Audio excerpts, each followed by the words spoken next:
पिछली वीडियो में हमने जो भारत की प्रमुख जनजातियां हैं उनके बारे में अध्ययन करा था। इस वीडियो में हम भील जनजाति के बारे में पढ़ेंगे। भील जनजाति जनसंख्या की दृष्टि से भारत की तीसरी तथा मध्य प्रदेश की दूसरी बड़ी जनजाति है।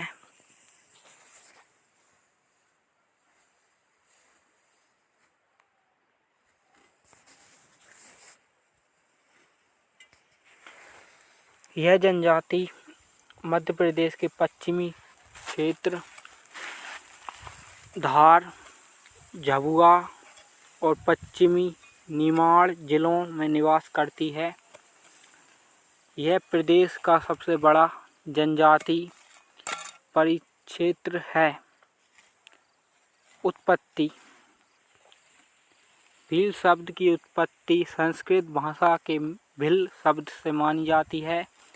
वहीं यह भी कहा जाता है कि इस शब्द की उत्पत्ति द्रविड़ भाषा के शब्द बील से हुई है, जिसका अर्थ होता है धनुष। चूंकि यह जनजाति धनुर्विद्या में निपुण होती है, इसलिए इसे भील कहा जाता है। शारीरिक बनावट। भील प्रोटो ऑस्ट्रेलियाई प्रजाति के अंतर्गत आते हैं।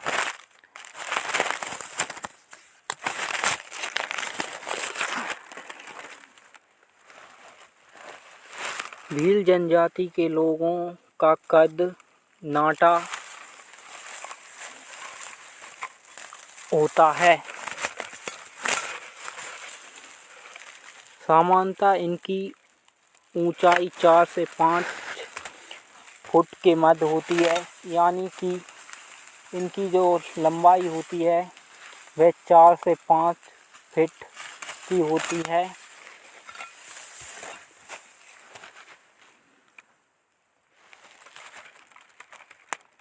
शरीर का रंग काला।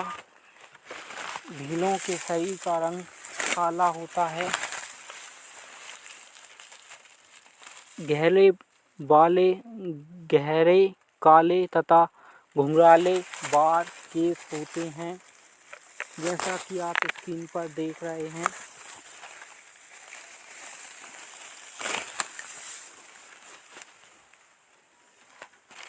चपटी नाक आदि जनजाति की प्रमुख शारीरिक विशेषताएं हैं। चपटी नाक, काले घुंघराले कड़क बाल आदि इनकी प्रमुख विशेषताएं हैं।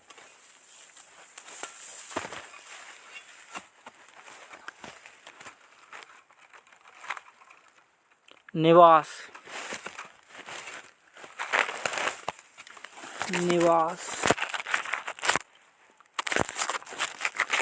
भीलों का निवास स्थायी नहीं होता।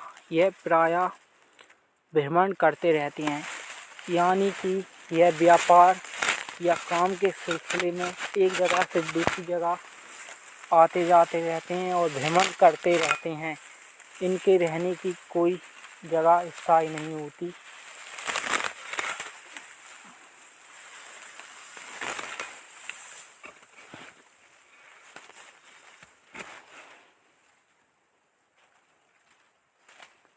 यह लोग पहाड़ी स्थानों पर बांस, मिट्टी, खपरेल तथा पत्थरों से झोंपड़ा बनाकर रहते हैं, यानी कि यह बांस, पत्थरों, खपरों की झोंपड़ी बनाकर रहते हैं।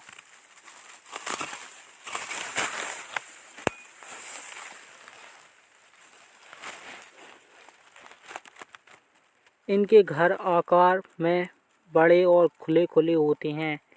वे अपने निवास स्थल को फालिया कहते हैं। इनके घर आकार में बड़े और खुले होते हैं। यह अपने स्थान, जो निवास स्थान होता है इनका, उसे फालिया कहते हैं।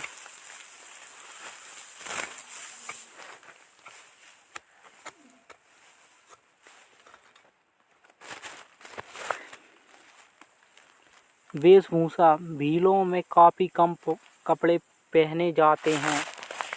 भील जनजाति के लोग काफ़ी कम वस्त्रों का इस्तेमाल करते हैं।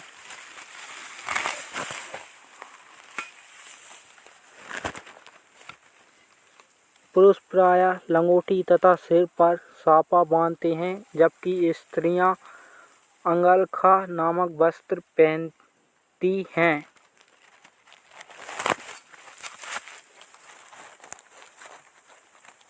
स्त्री तथा पुरुष दोनों ही आभूषण प्रिय होते हैं।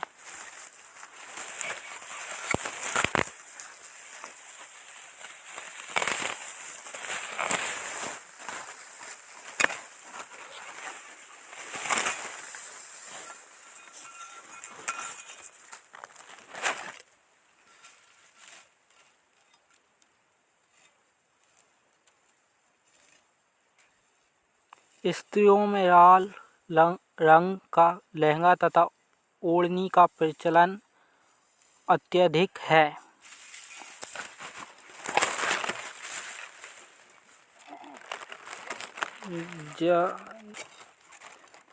वे शरीर पर गुदना गुदवाती हैं तथा पैरों में गिलट, लोहे, चांदी या चांदी मिश्रित धातु के आभूषण धारण करती हैं।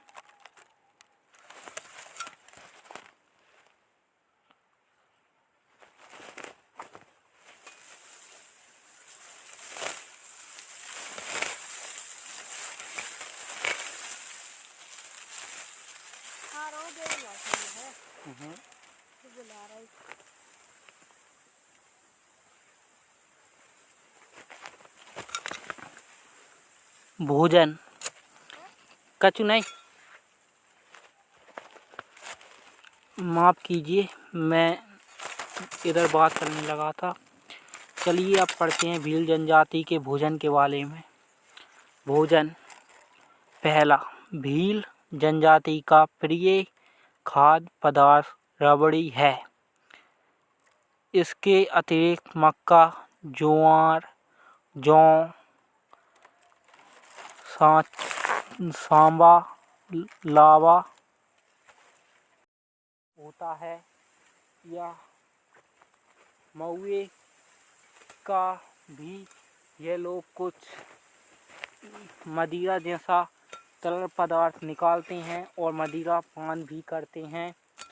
और इन लोगों में शिकार भी खेला जाता है। भील जनजाति आप जानते ही हैं धनुर्विद्या में निपुण होती है, तो यह जनजाति जानवरों का शिकार भी अधिक से अधिक करती है। और यह जनजाति मध्य प्रदेश की एक महत्वपूर्ण जनजाति है।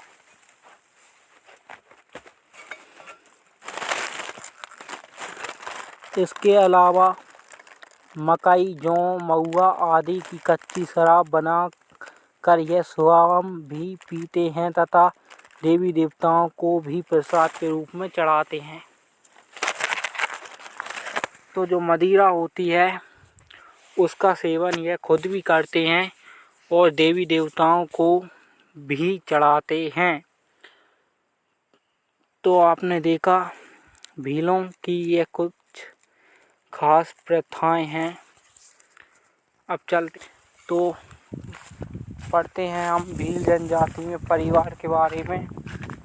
तो जो परिवार है भील जनजाति में परिवार पितृसत्तात्मक होता है, यानी कि जो भीलों में सत्ता यानी कि घर का जो मुखिया होता है वह पिता होता है या घर का बुजुर्ग पुरुष होता है। तो जो इनमें पितृसत्तात्मक परिवार होता है, इतना तो आप समझ ही गए हैं। अब चलते हैं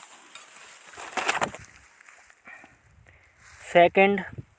भीलों में संयुक्त परिवार की प्रथा है तथा परिवार का मुखिया सबसे बुजुर्ग पुरुष अथवा परिवार का पिता होता है।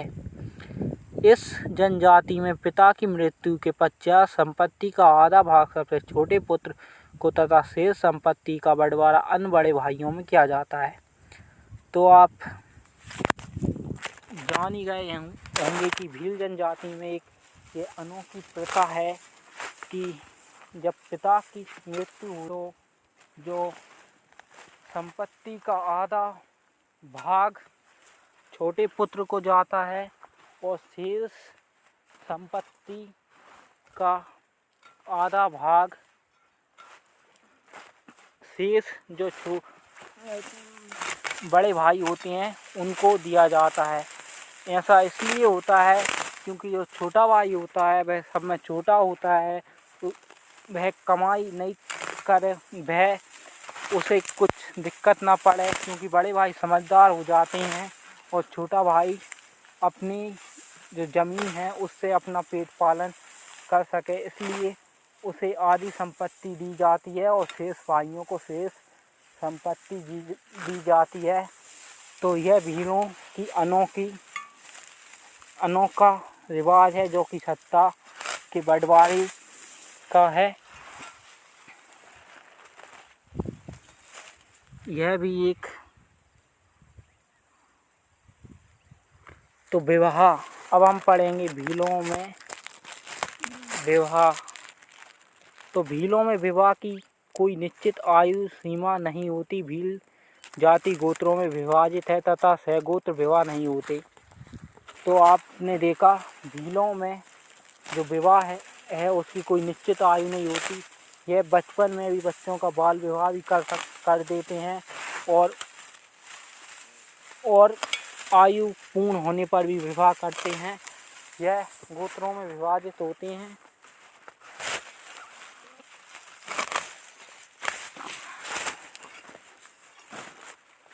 और गोत्रों अपने से अलग गोत्र में विवाह करते हैं।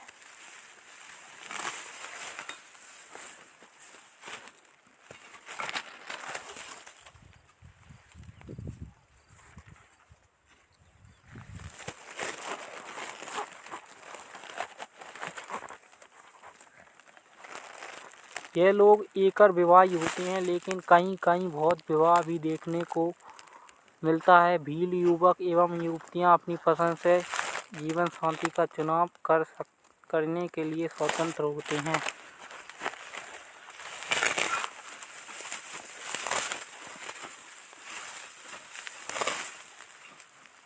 इनमें गंधर्व विवाह एवं अपहरण विवाह भी प्रचलित है।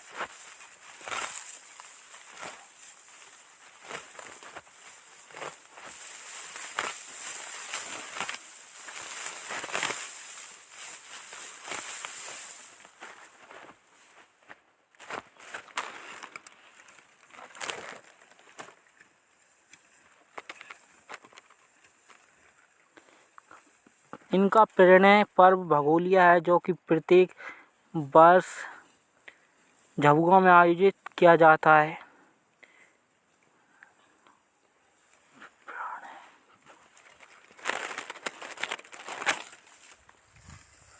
इसके अतिरिक्त सेवा विवाह और शक्ति विवाह का प्रचलन भी भील जनजाति में वधू मूल की प्रथा पाई जाती है। इस जनजाति में तलाक अथवा विवाह विच्छेद का भी प्रचलन है।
होली के अवसर पर विवाह का एक दिलचस्प प्रकार गोल गधेड़ों लोक नृत्य के रूप में आयोजित किया जाता है।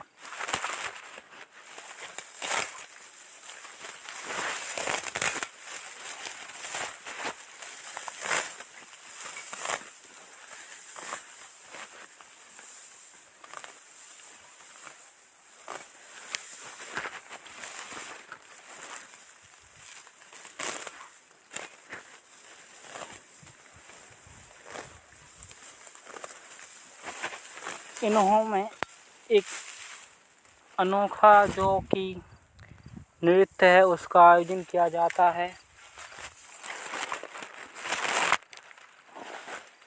जो कि होली के अवसर पर किया जाता है। अर्थव्यवस्था किसी भी जाति या जनजाति की बुनियादी हिस्सा होता है, वह अर्थव्यवस्था होता है। कहते हैं अर्थव्यवस्था अच्छी हो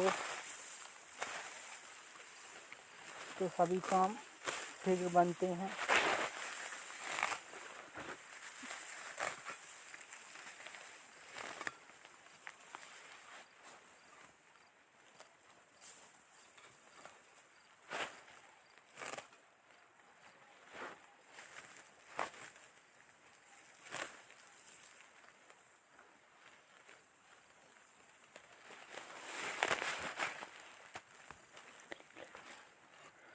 भील एक निर्धन जनजाति है। इनकी जीविका का प्रमुख साधन खेती है।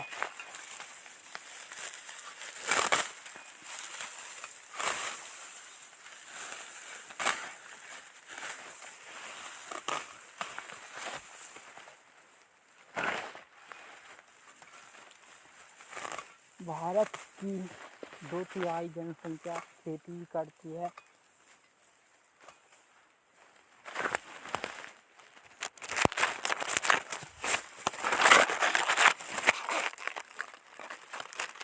इसके अतिरिक्त खेतों में मजदूरी, पशुपालन, जंगली वस्तुओं का क्रय तथा शहरों में भवन निर्माण में दिहाड़ी मजदूरी पर काम कर अपनी जीविका चलाते हैं।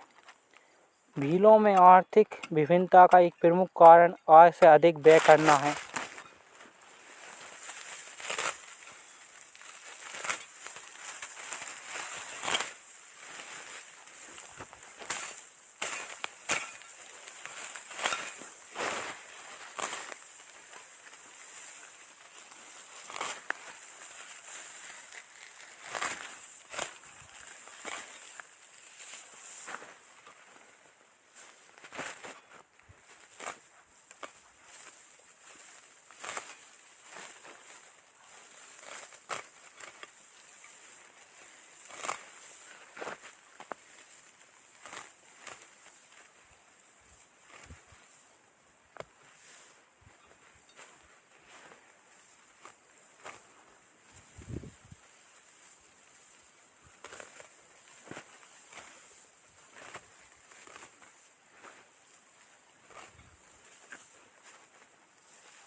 इसके अतिरिक्त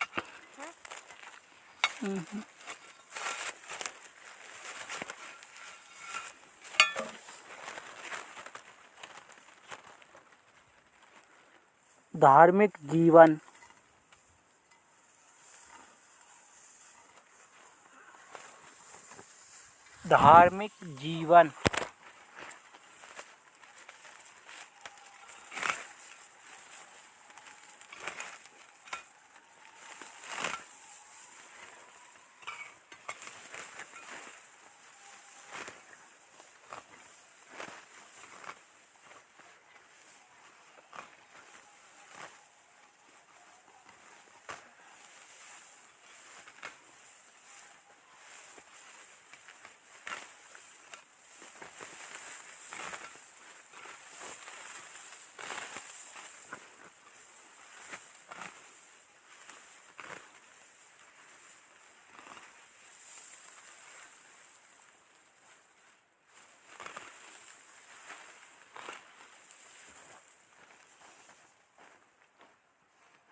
अब हम पढ़ने जा रहे हैं बैगा जनजाति के बारे में।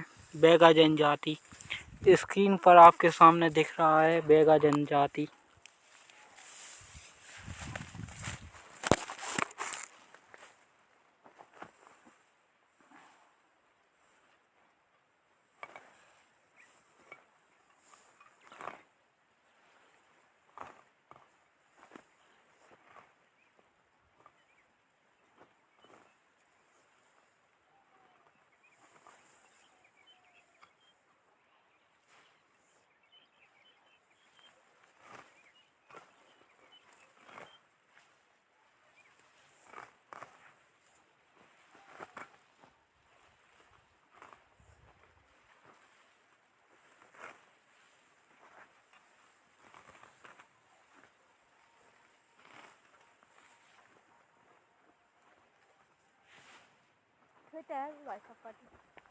पर ही नहीं तुम तक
म्यूजिक डाल देना वो टिकटॉक बढ़िया ना।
ये भी तो पेड़ हुआ धारा से गया चल वाली है तो क्या काट तो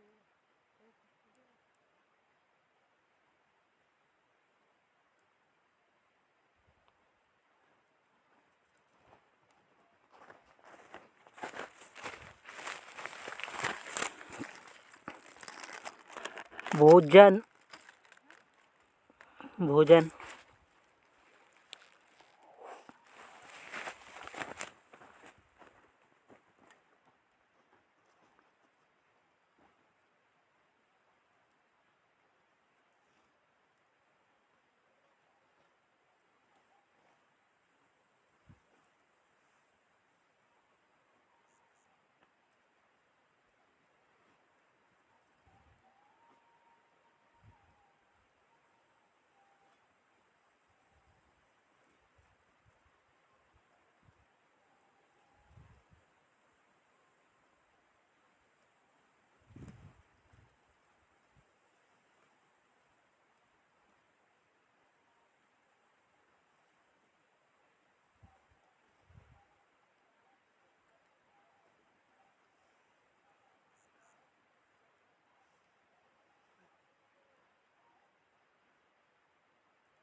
पानी लाऊं तो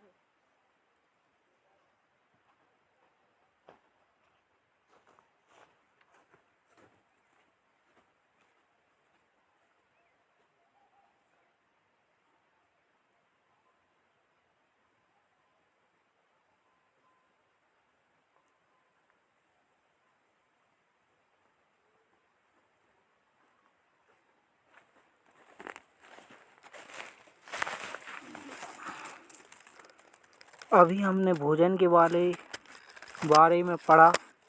अब हम जो बैगा जनजाति है उसकी अर्थव्यवस्था के बारे में पढ़ने जा रहे हैं। तो आपको स्क्रीन पर दिख रहा होगा कि बैगा जनजाति की अर्थव्यवस्था कैसी है।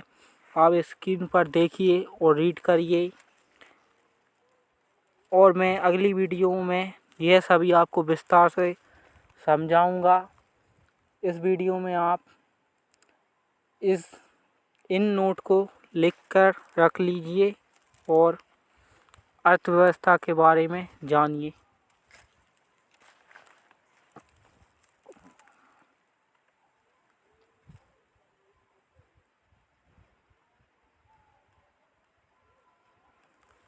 चलिए मैं आपको समझा देता हूँ, इसके बाद में आप समझ लीजिएगा।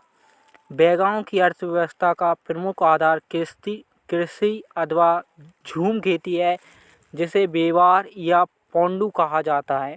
इनकी मानता है कि धरती इनकी माता है, अतः उसकी छाती पर हल चलाना पाप है।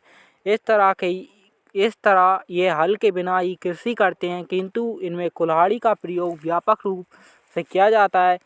कृषि के अतिरिक्त यह जंगली कंदमूल, फल का संग्रहण तथा आखेट भी करते हैं। यह चटाइयाँ, बांस की वस्तुएं तथा वनों से एकत्रित वस्तुएं बाजारों से लाते हैं तथा उनके बदले कोड़ी, तंबाकू, नमक, मिर्च, मदिरा आदि खरीदते हैं।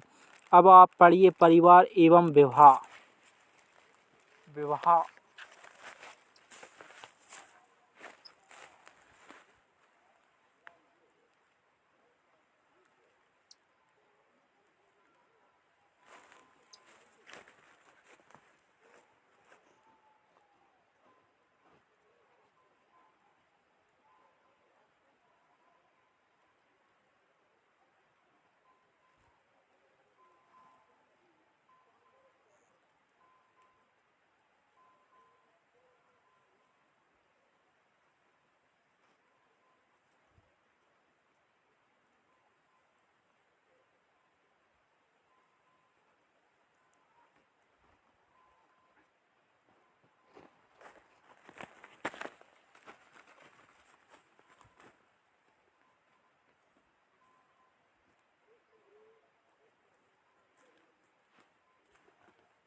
के बाद में फट के चला गया मुझे उनके बाद ही फटे जा बाद नहीं तो वो दोस्तों खेलने छाते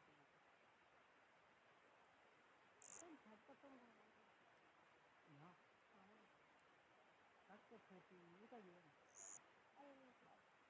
मैं तो फटना तक कहीं मतलब दूर से जो जाए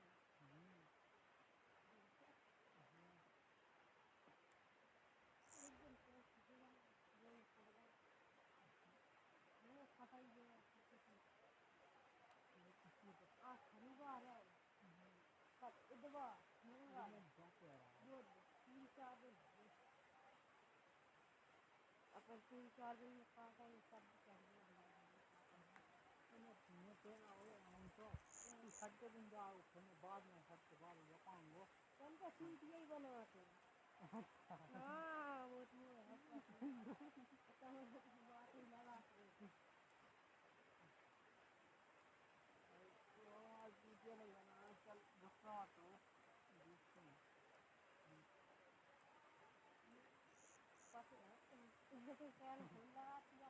हाँ भैया हमें हाँ एक दो आगे बाद में खुला अरे भैया बन जाता है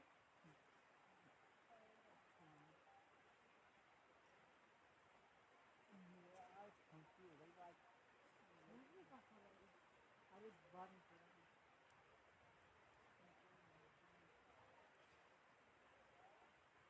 देखिए थोड़ा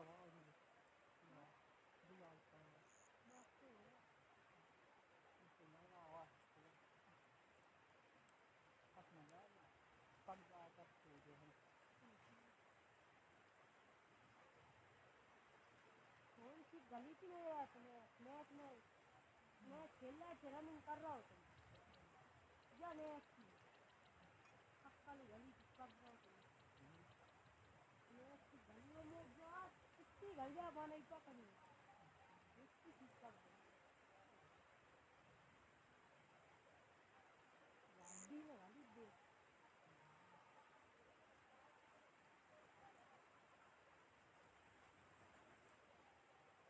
देख 5 लग गई अपन सुबह वाले से तो चल गया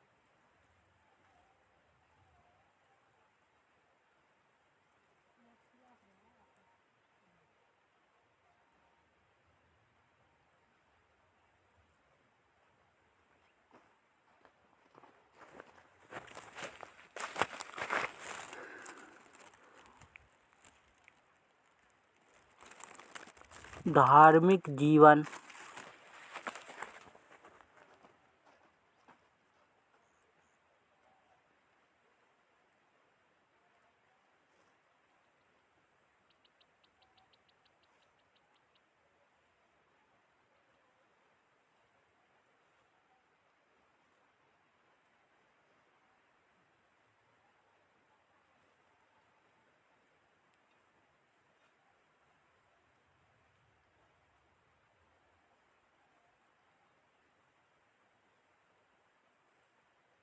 साफ सुथरा है थोड़ा मोटा है ना साफ सुथरा है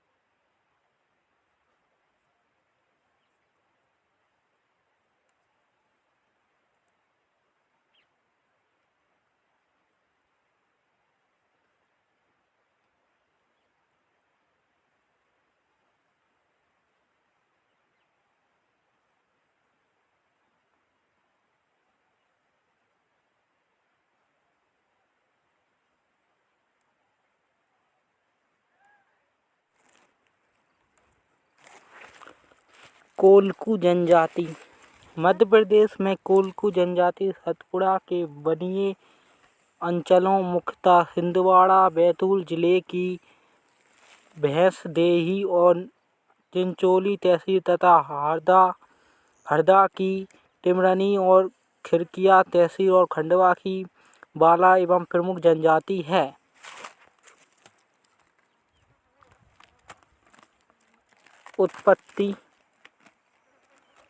उत्पत्ति के बारे में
इसके बाद हम पढ़ेंगे सहरिया।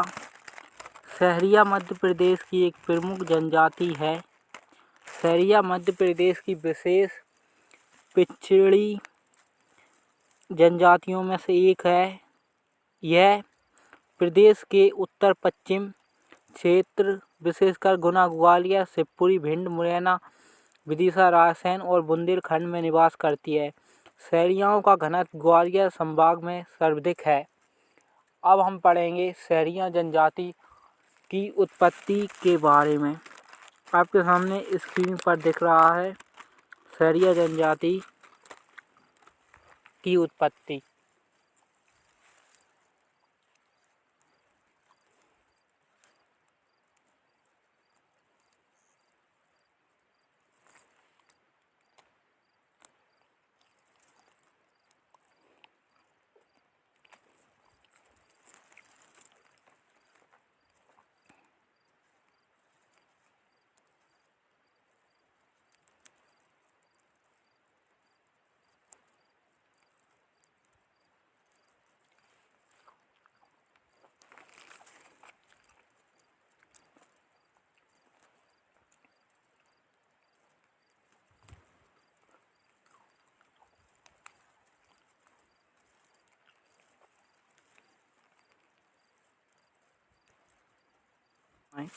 आपके सामने स्क्रीन पर दिख रहा है।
अब हम निवास के बारे में पढ़ेंगे कि इनका निवास कहाँ होता है।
परिवार।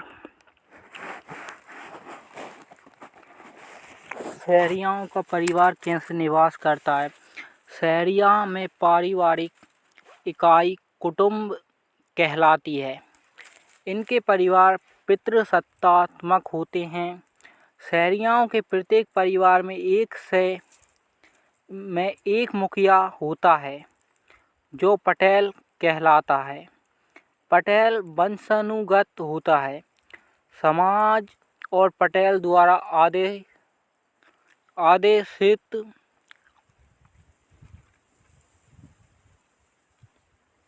नियमों तथा परंपराओं का निष्ठापूर्वक निर्वहन करने वाले को प्रधान कहा जाता है।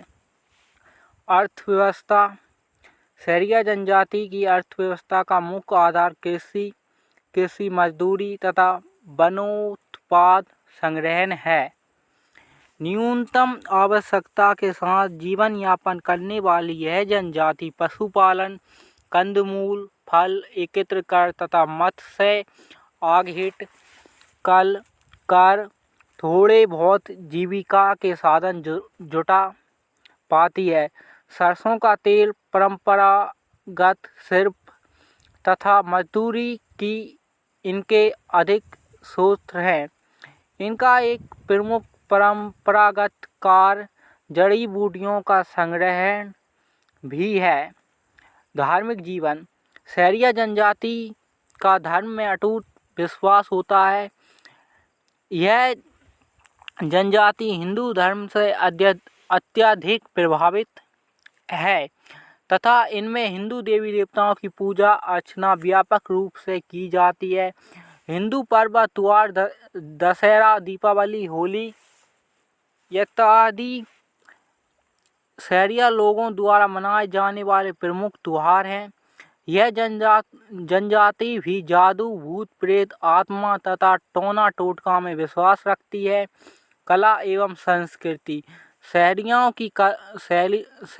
की अपनी कला और संस्कृति के लिए विशिष्ट पहचान है। इनके गीत, कथाएं, पहेलियां और कहावतें इनकी लोक संस्कृति की धरोहर हैं। कथात्मक पहेलियों के साथ साथ गोटलीला, राम जन्म, जानकी विवाह, पांडवों की कथा, लंगुरिया, फागर, सिया, गारी, रामायणी बच्चे बूढ़ों के मुंह से सुनी जा सकती हैं। कथात्मक पहेलियाँ जितनी शहरियों में प्रचलित हैं उतनी किसी भी जनजाति में नहीं पाई जाती।